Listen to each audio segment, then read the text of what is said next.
Welcome to Stretford, Paddock. I'm Ronald Brown, and this is the news at Old Trafford. And for all you weatherheads out there, it's cloudy, it's gloomy, looks like it could rain at any minute. Welcome to Manchester. But now that we've got the weather out of the way, because I know some of you are just here for that, I'm going to get into the news. I'm going to talk about Donny Van Der Beek, a little bit about Mason Greenwood and Amad Diallo, and talk about the midfield list that United are seemingly going for, with not much of the transfer window remaining, but it seems to be a glaring need, especially if you watch the game on the weekend against Southampton, and it's something that we definitely need to address. So we're going to talk about what Romano's been saying about who United could possibly go for and who we are battling out with Chelsea to try and sign. So without further ado, we'll get into the news. With the first bit of news on Fabrizio Romano, our good friend, who seems to be a friend of everyone these days. I don't think the guy gets any sleep at all, but on his podcast, he mentioned who United have been targeting. He said that Manchester United's midfielders target list is in order of Eduardo Camavinga first, Saul Niguez second, and Ruben Neves third. I think it's been common knowledge that Eduardo Camavinga is someone that United have had their eye on for quite a while now. It's someone that's been mentioned throughout the transfer window. We haven't seemingly made much progress in trying to sign him, and for a price tag around 30 million that he has been tipped to be able to be signed for, it's surprising that we've not actually gone and made an offer for him. I think it's been one of them where people weren't sure within the club whether it's someone that would come in and be a first team choice straight away. With the likes of Fred and McTominay and Matic in there, it does quite surprise you. And a lot of people have looked at the transfer window and saw the signing of Sancho and saw the signing of Varane and thought it looks like a really good window. It looks like something that's borderline successful and something that could take us over the top. But I feel like quite a lot of us also knew that the biggest need this transfer window was a central midfielder, and it's something that we haven't addressed. And Ruben Neves, looking at his performance on the weekend, I did watch him quite intently because we have been linked to him, and I think that he is something that will offer a little bit different. He's Premier League proven, he's still young, and he's still got the ability to improve, and I think that he could perform even better in a better team. And then you've got Saul Niguez, who's got Champions League pedigree, he's got La Liga pedigree. He doesn't really perform or get picked much for Spain. I don't know what, obviously that might have to do with the midfield quality and the strength in depth that they have in that area for that country. But I will say again, people do mention that they think Saul Niguez hasn't got much in terms of defensive ability to play that CDM role, even though he did play centre-back in the early days of his career for Rayo Vallecano. So he has got that kind of niche to his game. He has got the ability to be defensive if needs be. He is quite box-to-box, and I think it provides a different element that we are missing in the squad.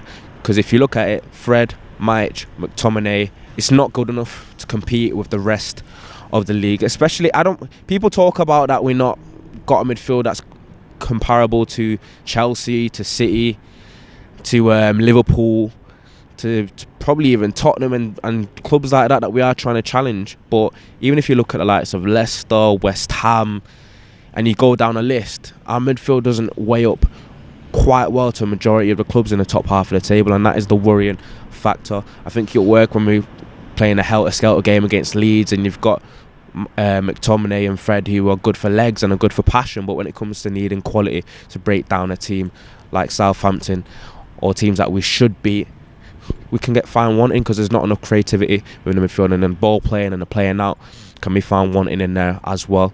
So I'd like to see United address that, and I think if we don't address that, we are going to struggle to compete again at the top of the league this season and in Europe as well. So let us know what you think about that. Who should we sign? Should we sign Saul Niguez? Should we sign Eduardo Camavinga? Or would you rather Ruben Neves? But when it comes to Saul Niguez, there has been murmurings and rumours that Chelsea might be beating us out as they've made a loan to buy offer for him. And if United lose out on another midfielder, it's going to be quite upsetting. But let us know what you think about the midfield area within United and whether we should try and sign someone quickly and urgently in the transfer window before it closes. So let us know what you think. Well, the second bit of news talking about the midfield area, a midfielder that we have not mentioned and doesn't seem to get much play at all, is Donny Van Der Beek. What does happen with this lad? I think I've been on the record saying that it's quite obvious that Oli doesn't rate him, and I think that's the bottom line of it. Apparently he struggled a little bit with fitness and dynamism, and does that come with the fact that he doesn't get opportunity to play and gain that match fitness? But what I do believe I think United fans would be a little bit more lenient towards Oli and the way that he doesn't play Donny Van Der Beek if midfield was an area of the pitch that was quite strong in the team and it's something that wouldn't need changing. But the fact that it's such a glaring weakness within our squad, and we've got a player that is more of a ball player than the midfielders that we've got, and it seems to be an attribute that you are missing in the midfield. The fact that he doesn't get played is seemingly baffling. He doesn't even get cameos at the end of games. He doesn't get used as a substitution. He very rarely starts games in midweek either. And it comes down to the fact that he does. Solskjaer has apparently, well, it's been rumoured that it's been mentioned that Donny Van Der Beek wasn't really a signing of his, something that wasn't his choice. It was something that was basically the club, the higher ups. It was kind of pushed forward by Van der Sar at Ajax as the CEO. And I do feel quite sorry for him. I can only imagine what his confidence is like. And I think that we should try him out. We should try have some belief in him, because I think if we do have this kind of blind loyalty to the McTominay and Fred duo, and obviously Matic, you could see on the weekend that his legs are absolutely gone. He slows the game down. He can't really get around the pitch like he used to. I think Donny Van Der Beek has to start in one of the coming games and give him the opportunity to kind of prove himself. Otherwise, it's just going to end up looking like a waste of money. Obviously, his agent has been on the record saying that the most important thing is that the coach has now provided clarity in the press. We are happy with that. I assume that Donny will play a lot in one of the positions in midfield in the coming period, and that was spoken on a day Telegraph in my Dutch accent. But words are one thing, actions are another. It's been said that he has been reassured by Ole Gunnar Solskjaer that Donny Van Der Beek will get some sort of opportunity in the coming weeks, but it's, if anything, if the past 12 months are anything to go by, I'm not inclined to believe that. I do want to see him get an opportunity, especially if we don't get a midfielder in before the transfer deadline day, and it's quite a baffling situation really.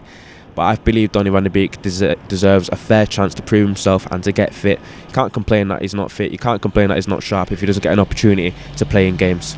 So let us know what you think about Donny Van Der Beek. Do you think he should get started instead of Fred, McTominay, or do you believe that he's just not good enough when he has actually had the opportunity to play? Let us know what you think. With the last bit of news is surrounding our star boy Mason Greenwood, along with Amad Diallo, that has been nominated for the 2021 Golden Boy Award. They are part of 60 nominees, which is obviously a testament to the youth players, or the young players that are at United, and the quality that we have in Amad Diallo. He has potential to be great, I believe. I can see a real player in him. I think if he gets a loan and gets a little bit of physicality and a bit of growth, I think he could be a serious player in the future. And then you've got Mason Greenwood, who we've also seen is 19 years old, and he's smashing records left, right and centre, and he seems to be stepping up every time I watch him. I've mentioned over the past 12 months that he didn't have quite the same goal scoring output as he did when he first burst onto the scene, but I did see a little bit of development in him as a player. He looked a bit stronger, he looked a bit more sure, he looked a bit more confident, he looks sharper, and I think he has a potential, as we can all see, to be a very, very scary player. And as we've seen, he's scored in the first 2 games this season, had a good pre-season as well. I think if he continues, he's going to be a difficult player to kind of get out of the starting 11, even with the multitude of attacking players that we do have, and when Rashford and Cavani return as well. But Mason Greenwood, star boy in the making. Hopefully he can make some noise within this award. Do you feel like he should win it? I'm biased, so I'm going to say that I feel like he should, and hopefully he continues his form and becomes a player that we all believe that he will become. But as far as the news is concerned, that is pretty much it for this morning. I'm kind of surprised with the weather report I gave this morning, because it's been rumoured that we are going to have a little bit of heat wave for the next 7 days, which is a far cry from what we've had recently with rain and cloud. But with it being Manchester and up north, sure, the weather isn't very good. They're still painting at Old Trafford. I feel like they've been doing that for the past 2 months right about now. I feel like the banner at the front looks really good, but as far as I'm concerned, that's been the news. I'm Ronaldo Brown, and I'll see you next time.